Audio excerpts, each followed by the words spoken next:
Hello, everybody, and welcome in to another episode of the Couch GMs podcast. It is Monday, December 9th, 2024. I'm your host, George Kurt, joined by the one and only Cody Roadcap. All right, Cody, third time in 4 weeks. Did you get Josh Allen this week? I did not, but I had him in two places. So Hey, I felt pretty good. Although the second place I had him up is the adage debate of, is it points for it should be the tiebreaker or head-to-head matchups, because I have Josh Allen in one league where I'm the 7 seed facing the 6 seed, and despite his big game, it still won't be enough points to close the gap. So despite beating the 6 seed 2 times this season, I will miss the playoffs. now we have an off-season debate of what is better, points for head-to-head tiebreaker. Honestly, it's kind of just it might be a question that depends on your yearly situation. In your case, you're going to be fighting for head-to-head tiebreaker, but if you had the points instead and ended up losing it head-to-head, it would be a completely different thought in your head. It's a little bit of luck, like half of fantasy is. No, for sure. I mean, fantasy's not a little bit of luck; it's all luck. But Pretty I've much. always been a believer that it should be, we don't have to spend too much time on it. That it should be head-to-head matchup. Like, you have to win your games, and obviously, I know why. I understand the meaning, and the teams with the score the most points are normally the better teams. But at that point, why play matchups? Just not play. You know, Everyone puts a lineup. Whoever has the 5 highest scorers or 6 highest scorers, depending on your league size, they get a win. The other 6 don't. If you're going to have matchups, it should be head to head. Here we are as the Couch GMs World Cup also does a points for tiebreaker, but maybe the second iteration will be different. We'll have to see. Make sure you're following us on Facebook, X, Instagram, TikTok at the Couch GMs. Feel free to drop any questions or comments in the DMs or in the chat, as we are live now, Mondays and Thursdays, 6:30 East on Facebook and YouTube. Let's continue the conversation, Cody. Let's sit back, relax, and chat.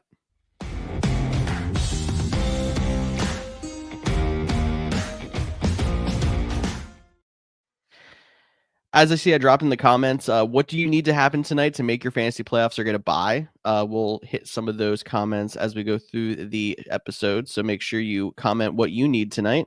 I'm sure Cody and I'll drop some of those throughout the show as well. Some news. I'm going to start with injuries. We got Jonathan Brooks, the rookie running back for the Carolina Panthers, unfortunately retore his ACL early in the game this past weekend. Very sad to see, as he was just starting to get going, and now we'll miss maybe even the beginning of next season. Yeah, I mean, I think it's highly probable that he ends up on PUP to start next year, and it's just a damper in his young career.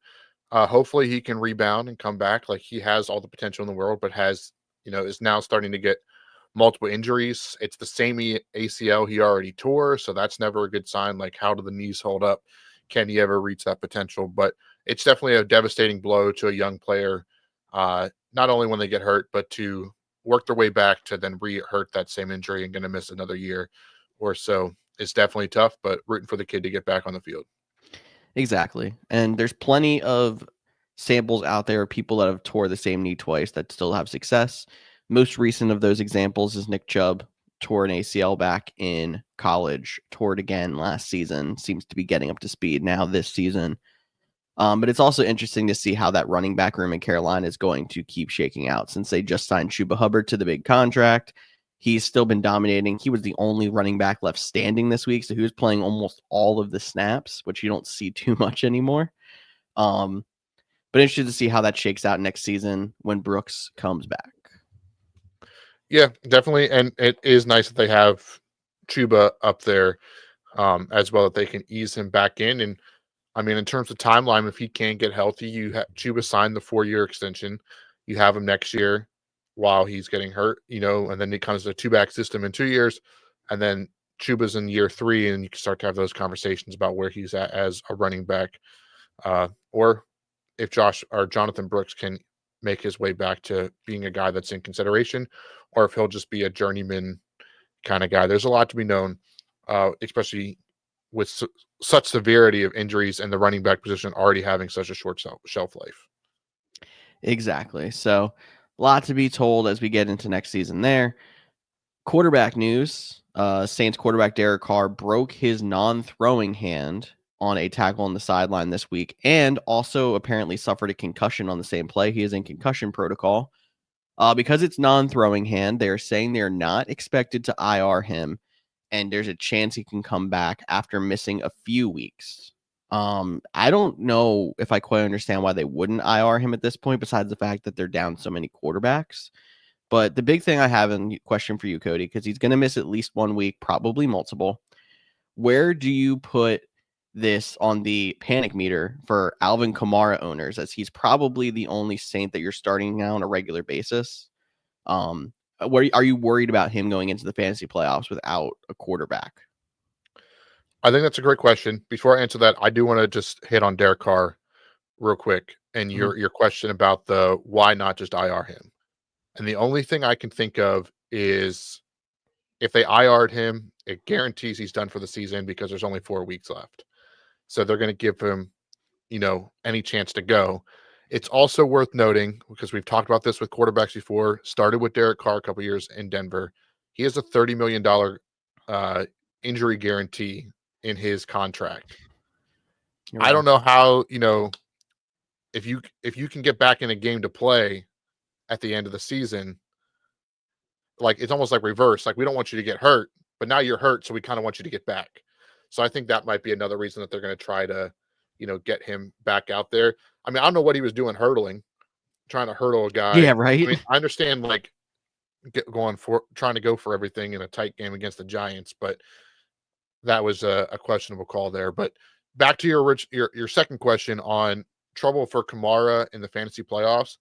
I mean, I feel like Kamara he started out so hot and has kind of, been slowly going down in carries and attempts. They got Kendre Miller back. He had 10 carries this past week in his first game back. So that was already a sign that there might be some issues there now if this offense can't go in with either Spencer Rattler or Jake Haener while Carr's out. Yeah, I definitely think there's some concern if you have Kamara and you're headed into the fantasy playoffs. Somebody you may not have the choice but to play. Some people probably didn't make the fantasy playoffs with Kamara on their roster, considering he has struggled over the last 2 months. But he's been decent. We'll see how this moves forward. I'm sure we're going to be talking about Kendre Miller later in the show as well. A little teaser for you all there. Cody, you wanted to talk Netflix Christmas Day games, didn't you? Yeah, a little bit. Right before we got on, it broke who the announcers were. Chiefs Steelers, that's the first game. They got Ian Eagle. JJ Watt is going to make an appearance, and Nate Burleson, which is always fun when he does the hit the special game. So good to see him back on the call. And then I thought it was interesting for Ravens Texans. They're going to get Greg Olsen from Fox to come over. He'll get to a little bit of double dipping, which I think is great. That Greg Olsen, because I think he's actually really good at his job, and it just sucked for what happened with the whole Tom Brady situation. And understandably, getting Tom Brady is a big pool, but Greg Olsen's a really good commentator. So wanted to let you people know about you're gonna be listening to as you're celebrating your holiday season, watching football on a Wednesday. But it made me think, could 1 second, actually, here. I'm a little upset. I don't want to get you into your question and then have to sidetrack you. No, I'm a little I upset they didn't put Noah Eagle and Nate Burleson together, because they're the crew that usually does those Nickelodeon games. I would have liked to see them do a game that's catered to a wider audience and see how they differ. Yeah, I mean that's a good point. Maybe it was some because they had to pull them from CBS, like if there was some like back and forth or had to split them up somewhere with backdoor contract negotiations. All that to say was, now that we have the Netflix games on Wednesday, Amazon Prime has dominated Thursday Night Football. Peacock gets an exclusive. NFL Network has an exclusive, which is NFL Plus too. Heck, I think ESPN Plus had an exclusive Monday night game that everyone forgot about this past year. So random question, because this set is called Sit Back, Relax, Let's Chat. The whole reason we started this was to ask random questions like this. Everybody thinks we're headed towards an 18-week season. Mm-hmm. Do you think, because of contract deals and stuff like that, that we could get, instead of all these random games, an exclusive streaming weekend? I'm going to say no. And I think it's because back when they were doing the latest CBA, if I remember correctly, they had like little benchmarks in there that negated like how much money these networks had to pay once it went to 17 games and then once it went to 18 games.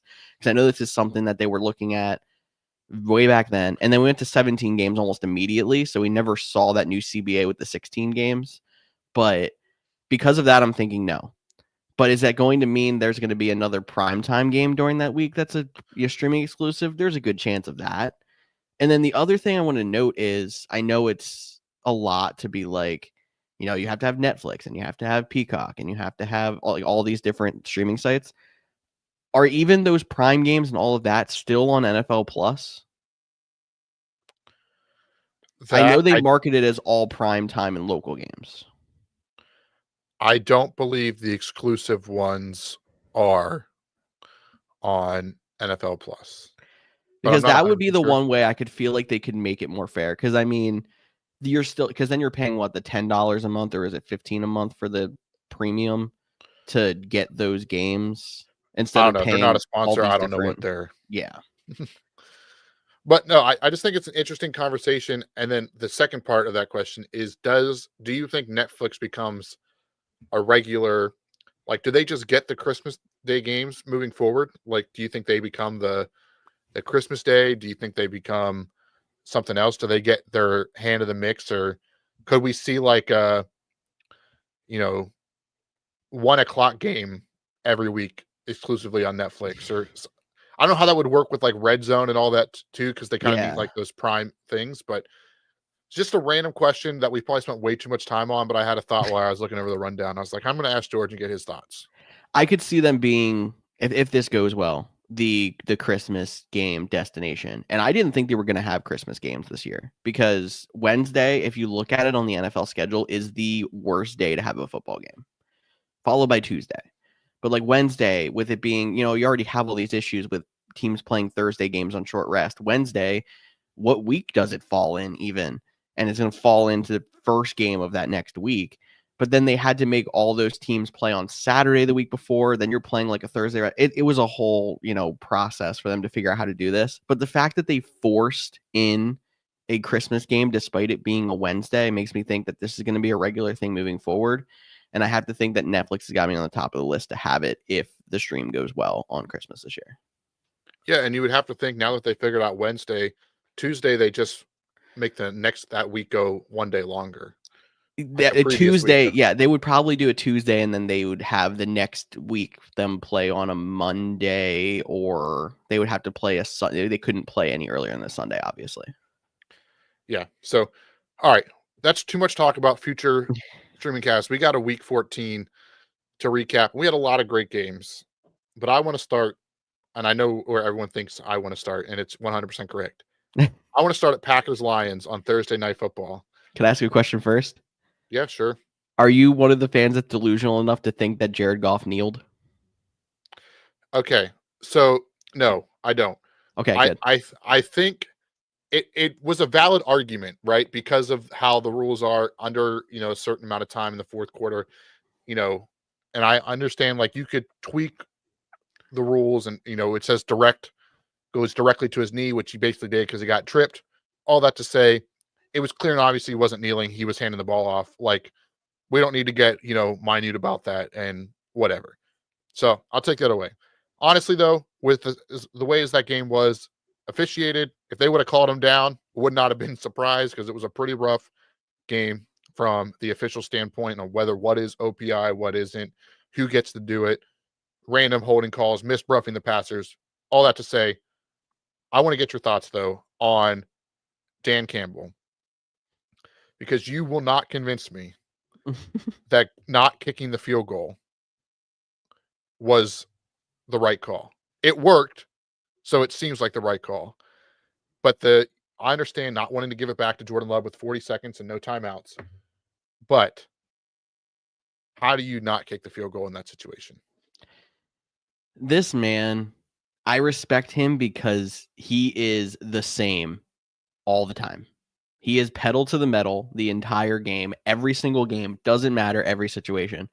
But it is definitely going to be the reason that they lose a game later. And you got lucky this time by not kicking that field goal. You're able to run the clock out. The game's over. But what happens when you have a situation like last year in the playoffs? I guess I wasn't even last year in the playoffs. Last year against the Cowboys when they kept going for 2 again and again and again. Or this situation comes up in the playoffs and you fail, and then you either end up going to overtime or getting a touchdown. There's too many ways for this to go wrong. There's some situations where being overly aggressive is a problem, and it's going to turn into them losing a key game when they're getting lucky in some of these regular season games. Yeah, and I mean, literally going for it on 4th down got San Francisco back in the game last year in the playoffs. You could argue that got the Packers back in the game on Thursday Night Football. I did say the Thursday night game was going to be the Thursday night game of the year, and I think it lived up to those expectations. Yep. And I would love to see round 3 of Packers Detroit in the playoffs if we are so lucky to see that matchup. But that game happened a while ago, so let's jump to Sunday real quick. Mm-hmm. What was your heart rate when you saw Xavier Legette streaming down the middle of the field wide open? Double of what it should have been, especially because not only did I think the Eagles were going to have to put together a game-winning drive with a couple of seconds left, I was also facing him in fantasy in a key game. It was a 2-headed monster for me on that one. Very poor game by the Eagles. You called trap game. They happened to survive it. I think that's the best way to put it. Yeah, and I think this problem might be run a little bit deeper. Like, everyone talked about the Eagles and how great Saquon Barkley is, and he's been fantastic. Literally having a conversation at work today. Like, I still think he is in the conversation for MVP. I don't think Josh Allen's performance is quote unquote locked him up. I think it's still a 2-man race between those two. And I think there's a lot to be seen with that. But the passing attack for the Philadelphia Eagles seems to be, just off. Like, they're not in sync. They can't get anything going. They might hit a play here or there, but it's not consistent enough. They're struggling to get it going. A lot of it has to do with Jalen Hurts getting the ball around. And, he has the 13 rushing touchdowns, but the passing has been slowed up as of late. And I think that could be an Achilles heel if they can't get that corrected over the next 4 weeks. Definitely, because I would be concerned if they end up in a playoff game down. They've been playing pretty much every game from the lead for the most part. Or it's early enough in the game where they can still stick with their offense, pound the run, start to get a rhythm. If you end up in a situation where they're middle third quarter down by 7 or 10 points, the cracks could really start to show. And yeah, they haven't been consistent enough passing the ball in obvious passing situations for me to feel comfortable that they can go out there and do it on the snap of a finger. Yeah, and I think this would be a good test in the Battle of the Keystone State, our home state, this coming week. Eagles, Steelers, and the Steelers' offenses look better of late. Their defense is really good. I'm interested to see how this matchup goes because, despite everything we're saying, the Eagles are still in the hunt for that number 1 seed, so they're going to have to beat a really good team to stay in that competition. Definitely. And quick shout out to the Panthers. The turnaround this team has made since Bryce Young's come back into the lineup and the promise that they're showing for the future. Interested to see how they turn out next year. No, and I think that's a good point too. I was listening to a podcast on my way to work this morning, and they were talking about how we're at the point in the season where you can see the teams that are throwing in the towel and you're seeing the teams that are still fighting for something. And Carolina has every right to throw in the towel on another bad season. But Dave Canales has resurrected Bryce Young. That team goes out and fight. They took the Eagles to the wire. They took the Chiefs to the wire. They had a win last week. Like, they're still fighting as much as they can. And I think they could be one of those pesky teams that gets in the way, especially in a division that isn't that great. But, I don't remember if they still play all the teams left, but I know they're going to play a couple of them, especially, Falcons, Buccaneers. Those two teams, like the Panthers, aren't the cakewalk easy win that they were to start the season. Remaining schedule for the Panthers: Cowboys, Cardinals, Buccaneers, Falcons. So the Bucs and Falcons, but they also could be pesky for the Cardinals, who are in a division, a wild card race currently. Yeah, heck, the Cowboys are trying to sneak their way back in, and they can't overlook the Panthers as well. Depending on what they do tonight will go a long way.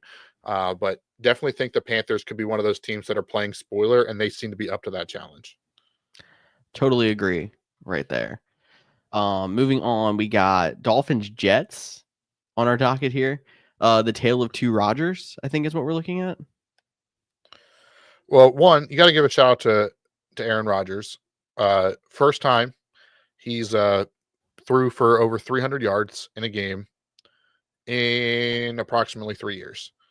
That's So it was impressive. December 10th of 2021, I believe, was the last time if I'm recalling the stat correctly off. So he did that. He got him into field goal range, with a couple seconds left. You could argue should have Devontae have went out or just fell down and wasted more clock. But then they went into overtime, and guess what? Overtime strikes again for Aaron Rodgers. He loses without touching the ball. Story of his career. So Literally. it was good to see him have a good game. I don't know if he'll continue it next week. It was kind of like, I think that's kind of like their last two Raw. But that was a fun game. But on the Dolphins side, I know he's not in the conversation, but should Tua be in the MVP conversation if they get in the playoffs? If we're talking strictly the verbiage of most important player to their team, there is all of the evidence that Tua is the most important Dolphin by far. No, he shouldn't be in the MVP talk just because, the way that it goes, it's not. But I understand exactly what you're saying, and you're not wrong. I mean, this team was like left for dead. Yep. They lost a close game, not that close of a game, but a game up in Green Bay. They struggle in the cold weather still, but they have a couple games left. I think you're looking at the rest of their schedule to see if they can still sneak into the playoffs. I know the Chargers losing helped them out a little bit if they want to get one of those wild card spots, but definitely an interesting conversation. And then shout out to Jonnu Smith in the first 4 quarters, goose egg. In overtime in one drive, finished with over 12 points in half-point PPR leagues, probably won somebody a playoff spot, probably lost somebody a playoff spot. So sometimes them overtimes make all the difference in the world. Heavy hill to climb still for the Dolphins because 3 teams ahead of them, all at 8-5, Chargers, Broncos, and Ravens in the wild card. Obviously, the Bills locked up the division. Remaining schedule, Texans, 49ers, Browns, and Jets. They essentially have to go 4-0, but Yes, those 4 games are winnable. they are, especially if the Texans keep playing like the Texans have been before the bye. Very wishy-washy. For sure.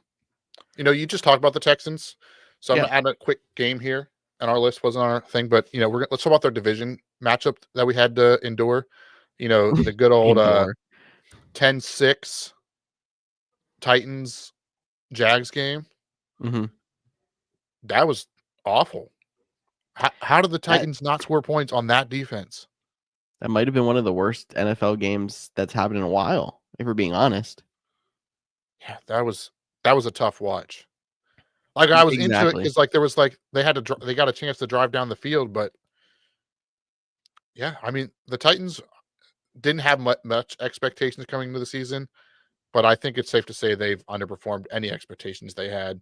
And it does not look like Will Levis is the answer, and they are going to be in the quarterback market potentially now that they're going to have a top 5 draft pick. Yeah, if they're not locked into a top 5 draft pick, they're definitely pretty close. The disparity in the NFL this year is really interesting. Being like, oh yeah, the first team out of the wild card in the AFC is already 2 games back, and the NFC is not much better. It's like there's the really good teams and the really bad teams this year. There's not a whole lot in the middle. Yeah. I mean, even look at, some of the divisions too, like the NFC North. 4 losses has you in 3rd place. 500 has you a home playoff game in the NFC South. Like, Exactly. very interesting season for sure. Very interesting. Speaking of the NFC South, I wanted to talk a little bit of Falcons and Vikings. I guess talking both the divisions that you just mentioned. It's The called a tease, my Vikings. friend. What was that? I teed you up. Yeah, you did. You did tee me up.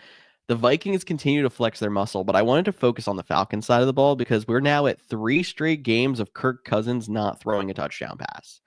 Major panic going on in Atlanta right now. I think there is some real conversations going on in Atlanta right now if they should switch to Michael Penix Jr. Even though they keep denying it. Yeah, I mean, even the post game conference, Raheem Morris was asked about it, and he was like, "Well, not today. We wanted Kirk to come back to Minnesota, right?" And it was like, Mhm. "Okay, you gave him a chance to come back into your own team. I mean, I think you were the second highest terms of passing yards on the day, but you threw 2 touchdowns and 2 more interceptions coming off a week where you threw 4 interceptions. You now lead the league in interceptions, and they're not out of it. That's the tough part, right? Like, Oh, yeah, if exactly. if they were, 2-10 or whatever the math is on records right now, 2 to 4 wins, like, it makes a little bit of sense. All right, he needs a little bit more time to recover. Let's see what we got in the rook. Yes, we just signed him to a monster deal. Well, let's see what happens. But they're right in the middle of it. So do you want the veteran or do you want to ride out the rookie, you know, that some people thought was pretty ready to needed some time, but was cerebrally ready to take on the quarterback position. So I think it's an interesting one, but it definitely makes even trusting your Falcons players in the fantasy playoffs really tough. I mean, obviously you're going to play Yeah. Bijan, but do you want to play Kyle Pitts? Do you want to play Drake London? Do you want to play Darnell Mooney? Heck, do you want to play Raymond McLeod? Sometimes they're getting weeks, and sometimes the offense just can't put up points. Exactly, and especially those receiving targets. If Cousins is continuing on his 0 touchdowns, 8 interceptions in the last 3 games, it's hard to put up sustainable numbers in the passing game without at least some touchdowns going around. And then Well, I looking at think them in the playoffs too, they beat the Bucks twice, but they're a game behind them. But when you look at it, it's if they would have lost even one of those games, it'd be panic button. But they're still definitely right in the thick of it, thanks to them winning both of those games. yeah, and and if I remember correctly, Bucks, Falcons, 4 games left, 3 winnable games for both teams, and then 1 tough matchup. Like one of them plays the Commanders and one of them plays The the Chargers. Texans, the Chargers. The Bucks, it's Falcons play. Chargers, Cowboys, Panthers, Saints. I can look up the Falcons really quick while you keep talking. It's pretty similar to that. Switch out the Chargers with the Commanders. They play Raiders, Giants, Commanders, Fat Panthers. so like both teams should go 3-1, which would favor Tampa the Bay Buccaneers, being 1 game up. Yep. 1 game up. But you still have to have those conversations. And honestly, you have to do it before it's too late. But if they do, if they drop the next 2 and Tampa Bay goes on to win 2 and they basically lock up the division, I think Penix will play for sure then. But if he has the best shot, why not do it now? And there's also Kirk Cousins has always been, great at passing yards, getting people involved. And it kind of got away from this when he started to really feature Justin Jefferson. But he's always had that issue of not going to the key guys in key moments. No disrespect to Ray McLeod, but why does he have as many targets as Drake London? Is that It's Kirk so Cousins? true. Is that offensive game plan? Why aren't you treating Drake London like you're Justin Jefferson? Why aren't you treating Kyle Pitts like you're TJ Hawkinson? Raymond McLeod is your CJ Ham. I stole that from a podcast, but I thought that was a great comparison. He just loved to throw the dump off to CJ Ham. Now it's That's Raymond McLeod. hilarious. I think he's missing Stefanski also. You mean Kevin O'Connell? I mean O'Connell. My bad. I don't know why I mixed those 2 up. But Stefanski too. he's I guess he was there. yeah, I guess the definitely he beginning. was. Yeah. No, he's missing O'Connell for sure. And I think it's now really showing how much of a quarterback whisperer he is now that he resurrected the career of Sam Darnold, who everyone thought was dead in the water. So there's definitely a little bit of that going on, but it's amazing how it looked like the beginning of the season, his problem was the Achilles, but now that he looks like he's physically back up, he had a good stretch, and then all of a sudden it just didn't click anymore. Part of me questions if it's game planning. Part of me questions if it's age. I don't really know what it is. Yeah, I mean, he beat the Eagles and he's beat the Buccaneers twice. Yep. But he can't they're struggling to win other games. Doesn't make a lot of sense. So to come full circle, I don't think they ultimately make the switch, but I think the leash is getting shorter and shorter. So really quick, would you rather put Penix in if he makes the playoffs? You're giving the rookie that shot at starting a playoff game. It'd be a home playoff game too, which is nice. Or would you rather keep Kirk in until you're eliminated and then have him play those meaningless games as just starting to get his feet wet, and then you're not risking hurting his confidence if, say, he goes out in a playoff game and gets obliterated 35-7? Because I know there's a lot of people that talk about how quickly the quarterback cycle goes now and how much like we don't, nurture up quarterbacks anymore. And that's why I think like you've seen Jordan Love's had some success because he, sat for so long. And we've seen some of these guys who are going through that quick cycle now getting a second chance and looking better. The Geno Smiths, the Sam Darnolds, the Baker Mayfields even. So would you rather let him start that playoff game or nurture him a little bit and still play Kirk until you're eliminated? So I think that's a really interesting question. And it just made me think of 2015 Denver Broncos. Now, don't get me wrong. I'm not comparing Peyton Manning to Kirk Cousins. I'm not comparing the Falcons defense to Kirk Cousins. Peyton Manning won that Super Bowl against the Carolina Panthers in the stat book, but it was really the defense. Yeah. But remember, he got benched for Brock Osweiler near the end of that season. I'm interested to see, could there be, and I don't know if Kirk Cousins would ever be that guy, and especially after watching him in quarterback, like he has the heart of everybody. Like I'm sure that locker room loves him. He wants to be out there. Could there be an ankle injury, turf toe, something, right? Like let's just see what happens with Michael Penix. And if it's great, well, that injury takes longer to heal. If it's not, oh, Kirk Cousins is healed. If it's in the middle, all right, we're going to have you take us. Literally, we saw it with Bryce Young. He took 2-3 weeks off, completely changed. Anthony Richardson took 2 weeks off, completely changed. Can the Falcons do that? Could they? You're also talking about quarterbacks at 23 years old, 24 years old, as opposed to a quarterback in his late 30s. But yeah, I know what you're saying. I completely agree. Like from the optics, it looks terrible. But does Kirk Cousins need a reset because he didn't have the offseason? Didn't have that because of recovering from the Achilles? Does he just need, 2 weeks to get out of his own head? And could Michael Penix get them a couple wins in some winnable matchups for him to then be reinserted for a potential playoff run? Something to think about. I'd be interested to see if they did it and if it works. And I guess if it doesn't work, what are you sitting at right now? Kirk's not winning you games at the moment anyway. But that would be a very interesting scenario. And then see if they can go out there and beat one of those beasts from the NFC North that's going to be coming down there if they do win the division. Yeah. And I mean, like you said, the worst case scenario is it doesn't, they miss the playoffs. They lose out, right? They miss the playoffs, which might already happen anyways, with or without Kirk Cousins. And then the only issue would be if you do bench him, does he not want to come back, right? Like that's because of his age, his caliber of player, the respect across the league. It's something worth noting. And the last thing I'll say on this before we can talk about the other games, because we got a couple more to get through. We're not in the practice facility every day. I'm not saying coaches are great at knowing which players play and which players aren't. We've seen it time and time again. A rookie comes in, a young player comes in. It's like, why hasn't this guy been playing all year? But the veteran has, the right to the spot, and he hasn't lost it yet. But they're in there working with Michael Penix Jr., and if they don't think he's ready yet, then you'd have to think that they know what they're doing and what's best for the team. It's very true. And that's where they might favor the nurture over throw them to the wolves and give them the experience. Hard to tell. Yeah, unless they, want Kirk Cousins in there so that they can continue to lose, get a higher pick, so they can get a top 10 pick again and not waste on a quarterback after signing a $140 million quarterback to a contract. Maybe they're trying to play chess instead of checkers, or checkers instead of chess, whichever way you want to look at that. They're playing the long game, is what you're saying here. Exactly. Okay. I don't know why you put this game on here. I don't want to talk about it. Chiefs versus Chargers. I'm tired of talking about the Chiefs. I'm sure you are, especially when they beat your favorite team. That's not okay. That's what I was going for. But look, I know there was the conversation that we had in our group chat right after it. We had this last week.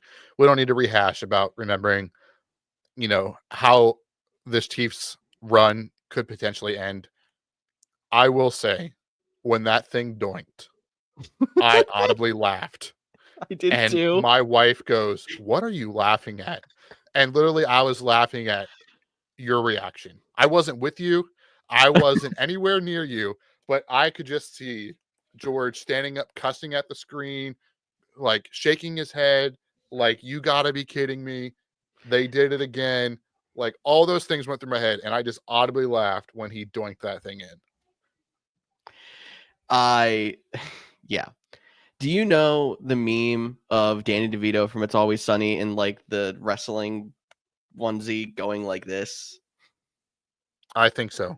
That would have been me, I think, if that actually would have doinked an out. And with how fragile this team is right now, I would have been interested to see. Let's like travel to the alternate universe.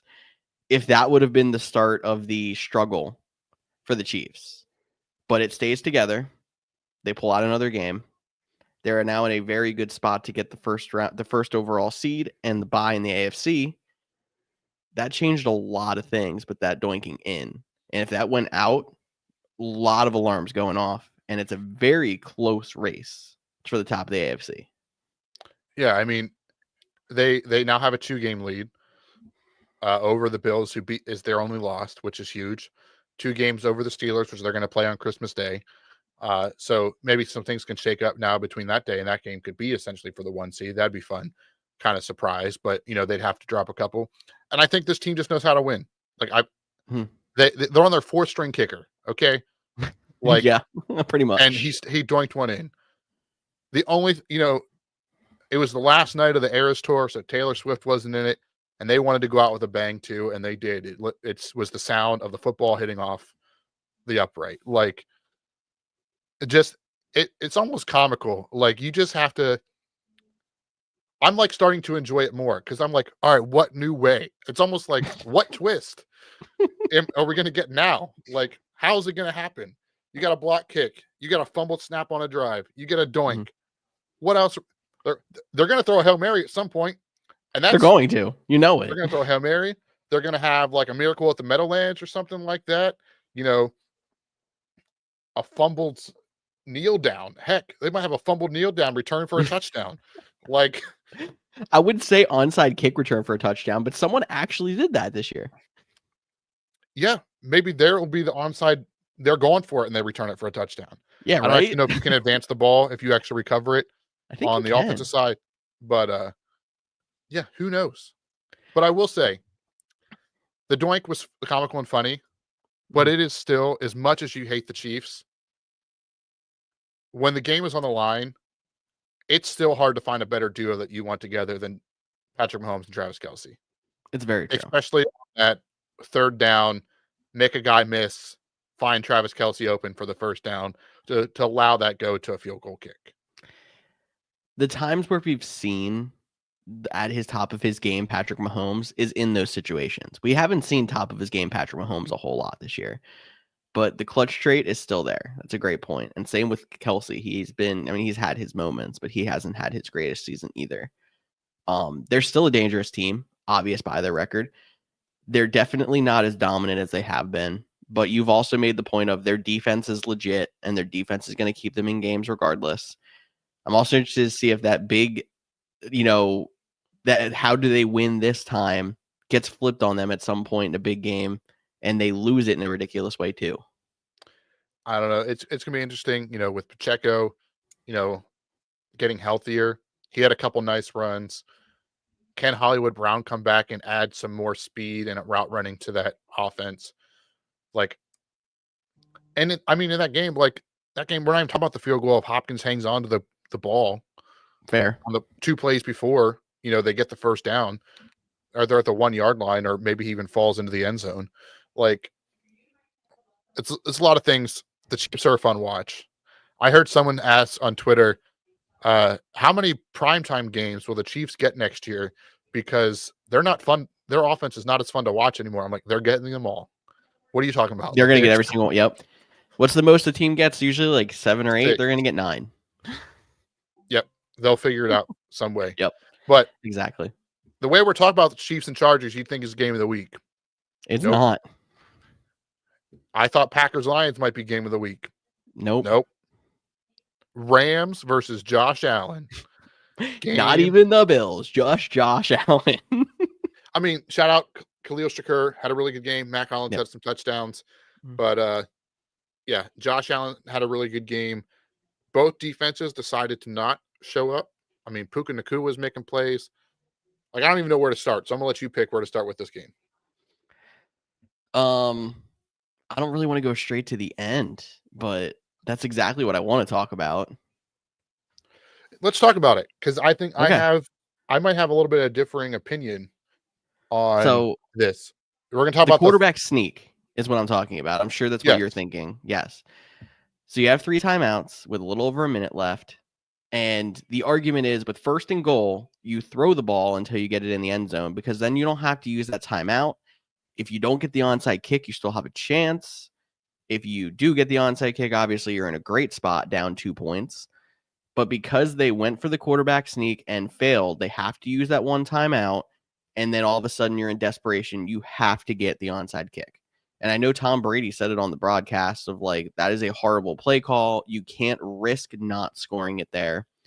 But on the flip side, the success rate of Josh Allen getting 1 yard on a quarterback sneak this year, I think was 17 out of 20. So it's almost like that you go to your bread and butter. Yeah. So I didn't hate the play call at all. I didn't mind at all. If the Eagles were in that situation, I would expect them to do the exact same thing. It's true. Right? You're at the 1 yard line. There is a minute and 10 seconds left. Why do you need a timeout? Everyone get back to the line and run the play again. That's the other thing. That's my What's argument. the difference between you having a minute and 5 seconds and 2 timeouts or 50 seconds and 3 timeouts? I'll take the 3 timeouts. Yeah. Give me the 3 timeouts, the 50 seconds. Obviously, like, it's, if you do get the ball back off a missed onside kick, even if it, 3 runs, let's say that's 20 seconds with the timeouts, you're getting the ball back with 25 seconds to even something. Okay. Still a long shot, but it gives you a chance. Especially You're at because the they one- only needed a field goal to win the game even. Yeah. The timeout was the problem for me. It was not the play call. Hey, we're going to go for this. If it doesn't happen, here's the next play. And coming You out can of the timeout, argue you run even spiking it is a better move. if you really want to stop the clock. But again, you're at the 1 yard line. Yeah. And what did they do? What did they come out and run on second down? QB sneak. Why didn't they just have everybody get up and do it again? Seriously. They're all right there. That's the other thing. When you think about how many seconds it takes to re-rack a play after, going no huddle, it's normally a long time. When everybody's condensed within, the hash marks and 1 yard of the line of scrimmage, it's quick to get back up. Once you get everyone off the pile, you're set. It's going. Like, you can run another play in 10 seconds as long as nobody's holding down. And if they're holding down, it technically should be a penalty on the defense, which would stop the clock. Even with like what is it? 8 seconds is like the bare minimum for a quick play and spike. Yeah. Like, typically you want 12. Mhm. They had over a minute. You can't convince me even if the Rams held the people on the ground and potentially got a delay of game penalty, which they should have because it would have moved them a half a yard shorter. You get the ball, you do the onside kick with 3 timeouts at 50 seconds. Like, that was the confusing thing for me. I didn't mind the QB sneak. It worked 2 other times. I'm glad you brought this up because that's not something I thought of, or I guess not a lot of people mentioned. I didn't hear this going around today with all the talk of this. Yeah, like, no one has said it. Just run the dang ball. You ran the same play coming out of the timeout. Like, it's not even like the call 2 plays in the huddle. It's like, we're going to keep doing this until we score. Ready? Break. Yeah. Go again. There. Everybody knows. You can go tell the defensive lineman in front of you, we're going to sneak it again. And then we're going to sneak it again. And it's one of those plays that it's like, all this is about getting leverage. They can know what you're running. It doesn't matter. It's just, are you going to win that play? You know what they should have ran, though? What? First and goal instead of the QB sneak. I didn't mind the play call. They should have ran the variation of the QB sneak that we saw in the SEC championship game, where they snapped the ball through the quarterback's legs. He acted like QB sneak to the running back, and he ran it. That would have been gorgeous. Yes. Probably couldn't get it in the game plan. Hadn't practiced it, practicing with the tennis ball in the hotel is probably not the best way to implement it. But Could you imagine? yeah, I don't hate the play call. I hated the timeout. It's a great way to put it, Cody. And also a way to mention college football because we are unofficially a college football podcast. Yep. Have to get in every week. Yeah. We do not need to have the argument if SMU should have been in over Alabama. We will I think agree they to got it right. disagree on that one. But and if the college playoff system is already broken, not even 1 year into it, but should be a lot of great games for our Definitely. 10 seconds of college football talk. We should make a bumper for this. 10 seconds of college football talk. So just put that on your docket to get together, Cody. Sounds good. Producer, editor, whoever you are. I don't know. Intern, if you want to intern at the Couch Spot podcast, hit us up in our DMs. Yeah, seriously, let's do it. Waiver wire. Why don't we hit some waiver wire here? Going into the fantasy playoffs, hopefully you're already locked. If you're not, let us know what you need to happen tonight to make it happen. Streaming quarterbacks. I've got 2 on here. We got Aaron Rodgers against Jacksonville, Jameis Winston against Kansas City and Cincinnati. Any thoughts on the 2? Yeah, the Aaron Rodgers one scares me because he had such a good game, but it is Jacksonville. I know they held the Titans to 6 points, but they've allowed the most plays of 20-plus yards, and they have Garrett Wilson, and they have Devontae Adams, and Breece Hall's probably not going to play. So I think I like the Aaron Rodgers one if you need a guy this week. Luckily, we don't have bye weeks to get through, too. So quarterbacks at this point, you probably have your guy. But I do think it makes some interesting questions for sure. I know there's some people out there that either, were streaming quarterbacks most of the season or might have somebody who's struggling lately. So at least wanted to mention a couple of names. And I can't do Jameis Winston this week. He throws. The argument is Kansas City's going to be up and they'll be throwing the ball a lot. Plus, Jameis just compiles yards. You're right. They don't blow people out. They don't. If you make it the following week and you get Jameis Winston against Cincinnati, that one I can be talked into. Because I liked Cooper Rush against Cincinnati this week. So if I like Cooper Rush, I got to like Jameis Winston. Although he's going to throw 2 more picks than Cooper Rush might. But he also threw an extra touchdown just because that's what Jameis Winston does. But yeah, this week, I would like the Rodgers one in a pinch for sure. Obviously, Bo Nix, he's still out there for some reason. He's owned in a lot of places now. He's become one of those guys that's kind of your guy at this point, which is crazy to say, thinking even 2 months back. But he also had a bye last week, too. So that's the thing. There were 6 teams on bye, so you got to check those players. Like Anthony Richardson might be out there coming off of a bye. Do you want him for his rushing ability? Like, obviously, Lamar Jackson better not have gotten cut. If not, yes, you want Lamar Jackson versus the Giants in week 1 of the fantasy playoffs. Without a doubt there. Wide receivers. Starting off with Adam Thielen. He's one of the few receivers that found a little bit of space against the Eagles defense this year. And he's looked really good since coming off of injured reserve. Yeah, Bryce Young targets him. Like 3rd, 4th down, you knew where it was going. So I do think Adam Thielen, not Allen, is definitely his twin brother Alan Thielen. And his matchup is who do they have this week? We just talked about the Panthers schedule. Why am I blanking already? I'm even looking at a schedule and I can't find it. But hold up. Yeah. Why do we have 2 Monday Night Football games again? Are you kidding me? No, I'm not. Welcome to the fantasy playoffs where they think it's a great idea to again torture us with 2 Monday Night Football games. I love it. It's Bears, Vikings, and Falcons, Raiders. And I'm sure it starts at 10 o'clock, right? No, it's 8 and 8:30. Okay, it's still dumb. Yeah, Adam Thielen has the Cowboys. Heck, Bryce Young might be a conversation for a stream. I ain't the genuine reactions you are getting out of Cody and I as we find out these things. Yeah. Did you prepare for this episode? Absolutely not. I did. I didn't prepare for 2 Monday Night Football games and Adam Thielen facing the Cowboys, apparently. So things to watch there, for sure. But also you got to with the Chargers game. We talked about that. if Ladd McConkey doesn't go again, the Chargers get to play the Tampa Bay Buccaneers this week. So you can look at Quentin Johnston or Josh Palmer. Quentin Johnston got the touchdown. Palmer had more targets, more yards, just no tutty. But still over 10 points in half-point PPR as a guy that's readily available on the waivers. And then we talked about it a little bit, but okay, George, I might be on the Ray McLeod as a potential spot fill. Granted, there's no buys this week, so it's a lot harder to get him in my lineup, but heck, why not? I like how you finally said, like, okay, George, Ray McLeod, I'll go with it. I don't think ever told anyone to play Ray McLeod. I'm playing him in a dynasty league because my team stinks. I know, but it just makes me think that you love Ray McLeod. Who have I hit the drum for a lot? Marquez Valdez-Scantling, Nick Westbrook-Akine. Never once Ray McLeod. Speaking of Nick Westbrook-Akine, Marcus, if you're listening, you owe me a pizza. He didn't catch a touchdown.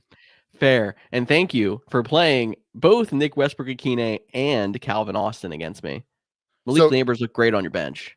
So I do have to give a shout out to Marcus. What I love about Marcus is, and which is why I love having him on the show, is once he believes something in fantasy football, whether it's his gut or whatnot, he goes for it. George Pickens was out. He believed in Calvin Austin. He put him in his lineup in our league of record. He put him in his lineup for the World Cup League. I'm sure he put him in other places. It did not work out. He had one catch for 4 yards. But I love that he goes against the grain, sticks to his gut, and a lot of times that's what you need to win a fantasy championship. You just can't go chalk. You have to ride with your gut. Sometimes it doesn't work out. Sometimes it does. But, yeah, I mean, and we talked about it. Malik Neighbors hadn't scored since week 4, and he had a good week. So tough to say it wasn't worth a shot. It's true. He just happened to pick the wrong one. The answer was Van Jefferson. Who knew? But no, that's why he's called the fantasy godfather. Speaking of Van Jefferson, dude, we are so off the rails, and I don't care. That's fine. What about the tweet that Jamison Crowder is opening his practice window? Who knew he still played? I literally had to send you in the group chat his Wikipedia page, be like, yep, it's the same Jamison Crowder. Well, I thought he went to the Jets or like the Bills or something like that. Like, I didn't even know he was still in Washington. He's back in Washington. He did go somewhere and then came back. Yeah, that was wild. I was like, did I just get a Rappaport tweet from 5 years ago? But no, Jamison Crowder is opening his practice window. So it turned out he scheduled it back in 2018, but he put the wrong year on it and it just randomly said, no, he's actually coming back. Fun. But yeah, I think that's pretty much it for the wide receivers. And obviously don't go pick up Jamison Crowder, but that was fun to talk about. Let's skip running back because I think that's the most interesting one, and go to tight end because this is pretty much have fun. Stone Smart, the third tight end for the Chargers, he got involved once Will Dissly went out. So, playing the Buccaneers, right? Is that what we just said? We talked about maybe potentially, and then Hunter Henry coming off of a bye week. Someone might have dropped him, so that would be the name that I would actually look for.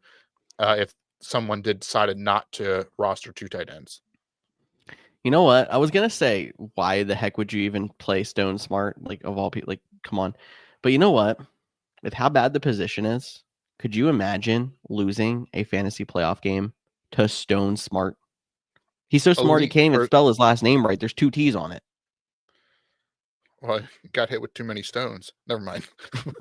I'm so sorry for that one. But my joke was not enough, and you just drove it home more. Thank you. Hey, pound the rock. You know what I'm saying? All right, we're done. We are done. Stone Smart, league winner. Heard it here first in the Couch GMs. I'm totally kidding. But he went from 3 catches in his career to 3 catches last night. So if he continues to do that performance, might be worth a streamer. I'm at least going to put him in a DFS lineup this week. There you go. That's a good way. Good place to put him there. Defensive streams. Cardinals stay on this list despite having a horrible game against the Seahawks, but they've got New England and Carolina coming up. 2 teams that have been pretty good again, or pretty favorable matchups for defenses. The Ravens were on bye and they have not been playing well, so they're probably available, and they've got the New York Giants and then the Cincinnati Bengals. watch them get destroyed by the Cowboys offense tonight, because that's probably what's going to happen, and then play them against Tennessee. I am not doing that. This Bengals team defense is bad. It's bad. So I'm not playing them against. I know Tennessee couldn't even score a touchdown against the Jags, which makes you go, okay, well, maybe. Nope, I am not doing that one. I love the Ravens versus the Giants. The Cardinals one, you've been trying to sell me on the Cardinals. I played them this past week. They got -1 point. I think I'm going to roll with them until this week to play them, even though I've said play them the last 3? Yeah, because my defense was on a bye. Okay. But now it's like I might have to look in a different direction. I don't know if I can trust that in the fantasy playoffs. But Patriots, Panthers seems like positive matchups, but both teams are playing better with their young quarterbacks. So, okay. You said you wanted to save running backs for last. Here we are. Okay. So first, let's talk about handcuffs. One, I realized that Zach Charbonnet was only 53% owned in NFL.com leagues. Please go make sure he's available, especially if Ken Walker doesn't go. I think Tyler Algier is a potential handcuff for. I mean, he already gets a couple touchdowns, but a handcuff for Bijan Robinson at this point. I think Blake Corum is a name to watch for Kyron Williams as you head into the fantasy playoffs and no more buys. And then we talked about Kendre Miller. First game back, had 10 carries. Obviously, the Saints are going to continue, might struggle down the stretch. But that would be the fourth one for Alvin Kamara that I wanted to throw out there. But then we have to find the fourth string handcuff for San Francisco 49ers. So you all spent all that fab on Garendo. Now, it does sound like it is week to week. So not an IR situation, but probably not going to play on a short week in week 1. Do you like Patrick Taylor, a journeyman running back, one of their other guys that have, that might be a little bit more explosive, or do you just check out on, because I said last week, Garendo could be Mike Boone 2.0, and I was completely wrong. Patrick Taylor might be Mike Boone 2.0 this week in the fantasy playoffs. I think I've finally hit my breaking point. I would avoid it. And it's tough because it seems like no matter who touches the ball from the running back position in San Francisco, they're decent. But we even saw some bad games out of Jordan Mason earlier this year once he started to wear down a little bit. I was not super worried about Garendo because we saw it from Garendo in small stretches previous to him now starting. But you can go out there and play Patrick Taylor if you're somebody who really desperately needs it. But I personally am trying to find another option because there becomes a point where the system can't save the player. And I think RB4 has got to be getting pretty close if it's not already there. And if you're wondering who Patrick Taylor is, he's actually been in the league for a couple of years now. He's been, practice squad / third string quarterback for the Packers. He had a little bit of time with the Patriots, and then he came back to the Packers, and now he ended up in San Francisco, although this was the first year that he made the initial 53 out of training camp, and he's hung on. So I think that's worth noting for him. Look, I know in our league of record, I'm considering picking him up and potentially playing him this week at the running back spot because my running backs are down to, because I had McCaffrey, are down to Gus Edwards, who continues to not look great, and has a tough matchup against that Buccaneers interior. DeAndre Swift, who has struggled consistently, has the Vikings number 2 against running backs on Monday Night Football this week, and then it would be him. And it's like, okay, what one of those do you roll with, especially with like Swift's injury potential? He was questionable coming into last week. I'm playing on Monday night. That's an interesting situation. But outside of like something desperate like that, and that one I'm probably still going to just roll with Gus Edwards with no J.K. Dobbins and hope that he gets a touchdown again. Mm-hmm. But being a short week makes it the most interesting. I will say, has nothing to do with the running backs, whatever. But specifically, thank you. I couldn't get the word out. Okay. I do think we might finally see a resurgence of Deebo Samuel. It took all this. is what you're telling me. On a short week, I think he might have 5 to 7 carries. Like resurgent might not be the right word. Getting him involved in the run game. Like, I think that could be a potential on a short week against the San Francisco or against the Los Angeles Rams in a game that the 49ers have to win to keep their playoff hopes alive in that I'm division. surprised it's taken this long, if we're being honest. No, Which is why I'm questioning if it's ever going to happen. I completely agree. It is scary. It is not going to feel great when Debo puts up another sub 5-point game in the first week of the fantasy on Thursday, the first week of the fantasy playoffs, and you feel terrible. But I think this might be the best opportunity to get him involved as well. So I might try to sneak him back in my lineup after benching him the last 3 weeks. We'll talk more about how to set your lineup on Thursday, because that's a tough sell, but it makes too much sense at the same time. I just don't know if San Fran's going to do it. So, and then last one, Braylon Allen, Isaiah Davis. Those are some guys. Isaiah Davis got the touchdown this past week. They seem to do a little bit more of a split than I anticipated. I thought Braylon Allen would get a lot more. Seems like Isaiah Davis is definitely the pass catcher, which might be something worth noting as well. But again, how much do you want to trust one of those guys unless you absolutely need it? So I guess I'll ask you this. Patrick Taylor, Braylon Allen, Isaiah Davis, pick one. With no Breece Hall? Yeah. I'd probably still go Braylon Allen. Okay. I think I would probably go that way as well. All right, Cody. Do you want to give a little Couch GM's World Cup update as we get towards the last game in the fantasy regular season? Let's do it.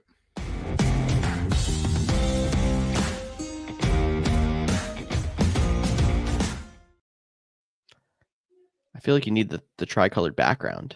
Oh, I'm sorry. I forgot I can do that. Whoops. Hey, there it is. We're talking Couch GM's World Cup. We're going to talk about what we know for the fantasy playoffs going into the final game in week 14. Group A, we have the buys locked up. It's going to be Colin and Bree getting the buys.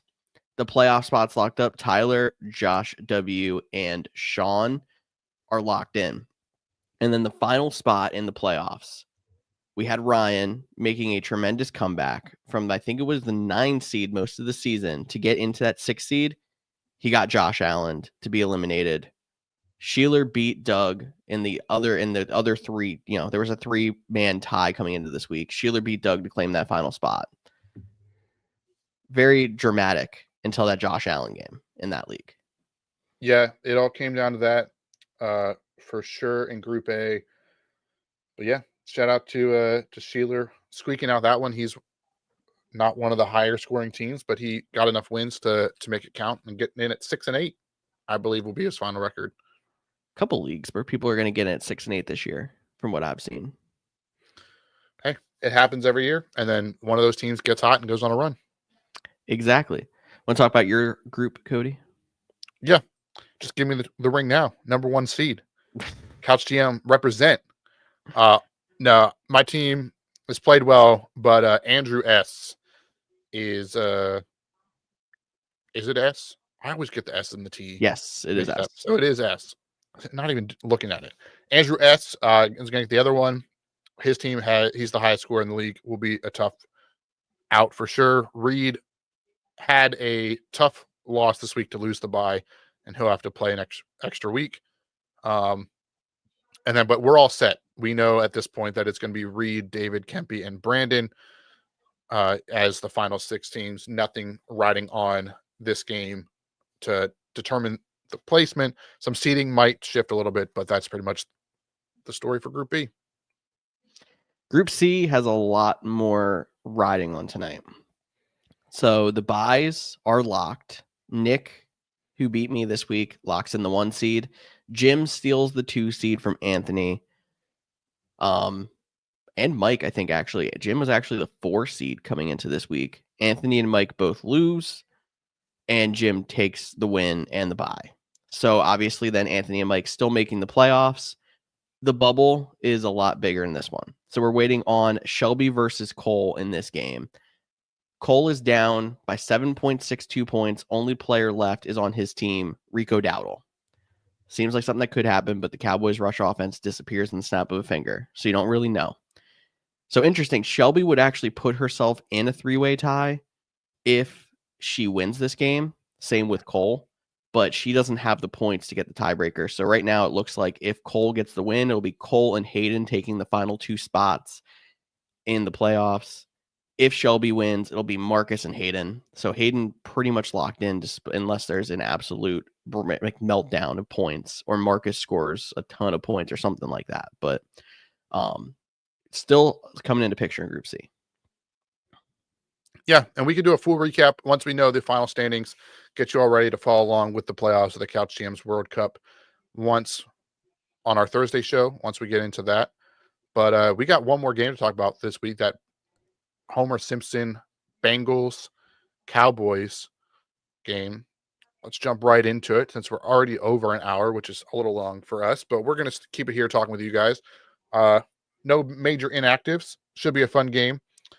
2 pretty bad defenses. One really good offense and one okay offense, I guess. But I think we got to let the people know. We talk about our league of record all the time. Mm-hmm. We have an interesting situation in our game that rides on this game. George is hanging on by the edge of his teeth, quite literally, to the number 6 seed after winning this spot. The number 10 seed had Josh Allen, which gave him a bunch of points, has T. Higgins and CeeDee Lamb left. If they score for a combined 30 point something, just below 31, he will jump all the way from 10 to 6. So major fantasy implications, at least in this, and I'm sure there's some people out there with you. But George, what are your takeaways from this game other than 0-0 tie, no T. Higgins, no CeeDee Lamb? See, the problem is I would love a 0-0 tie with no T. Higgins and CeeDee Lamb, but I'm expecting completely the opposite. And so is the over-under set at 50 because Cowboys offense has looked better over the last few weeks. Bengals have probably the worst pass defense, one of the worst overall defenses in the entire NFL. And the Cowboys defense hasn't been much better. They've just been opportunistic with turnovers. And then you look at, CeeDee Lamb, obviously a stud, and T. Higgins, his numbers don't look great when you just look at full season, but he's actually top 5 in the league in points per game. So that's taking out, obviously, all the games that he was inactive with injury. So 2 interesting people to look at. Yeah, I think this will be a good game. There's not any the Cowboys are, essentially hanging on for dear life to any hope of playoffs. I think the Bengals might have been officially eliminated, or if not, they're holding out for the ultimate everybody falls apart kind of thing at this point. But my last question before we get out of here in this game, are you watching the ESPN version or the Simpsons version? I think this is going to be the worst watched Joe Buck Troy Aikman game in a long time, because on top of this being a Simpsons game, there's a Manning cast as well. Who's going to watch the regular broadcast when they're going to go check out the Simpsons thing? They're going to see if they want to stay on it or not. And then half those people that want to go back will just change the Manning cast. So what you're telling me is really we're going to get Bengals Cowboys as most watched NFL game of the season because there's 3 different streams that will collectively add up those total numbers. That's possible. And as good or bad as the Cowboys are, they also always draw an audience. That is true. I think this would be a fun game nonetheless. I hope it's another shootout. I hope we get Bengals, Cowboys is Rams, Bills 2.0. A lot of fun. Love just to see not as good of teams. Yeah, I think, and there's a real shot that happens. But that'll wrap up this episode of the Couch Jams podcast. Reminder, we are live Monday and Thursday at 6:30 all through the regular season as we help you get into your fantasy championship game. If you need help, if you have questions, follow us on social media at Facebook, Instagram, Twitter, and X at the Couch GMs. I'm Cody Roadcap. That's George Kurth. Best of luck this week, and we'll talk to you on Thursday.